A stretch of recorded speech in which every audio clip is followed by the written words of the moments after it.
दोस्तों, क्या आप जानते हैं कि माता अंजना को ऋषि दूरभाष ने क्यों दिया श्राप?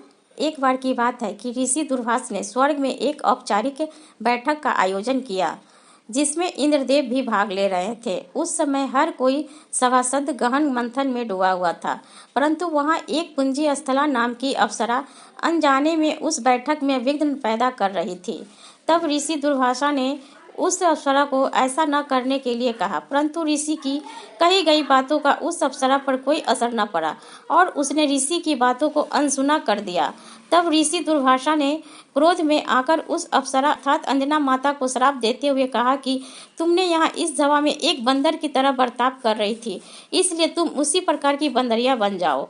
तब ऋषि दूरभाष के श्राप को सुनकर अप्सरा को अपनी गलती का एहसास हुआ और वे ऋषि दूरभाष से रोते हुए क्षमा मांगने लगे और कहा कि मैं आप सभी को परेशान करने के लिए यह काम नहीं कर रही थी। यदि मुझे इस बात का तनिक भी अंदाजा होता तो मेरी ऐसी मूर्खता से ऋषिवर इतने क्रोधित हो उठेंगे तो मैं ऐसा कदापि नहीं करती। तत्पश्चात ऋषि दूरभाषा ने उनकी विनम्र विनती को सुनकर अप्सरा से कहा कि हे प्रिय, तुम रो मत।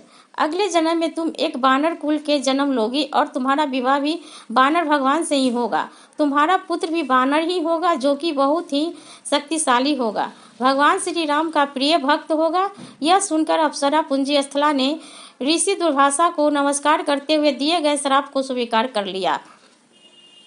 तब अप्सरा पुंजस्थला का जन्म माता अंजना के रूप में बानर भगवान विराज के यहाँ हुआ।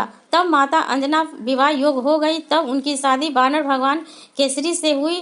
तत्पश्चात माता अंजना अपने पति के साथ सुखी वैवाहिक जीवन व्यतीत करने लगे।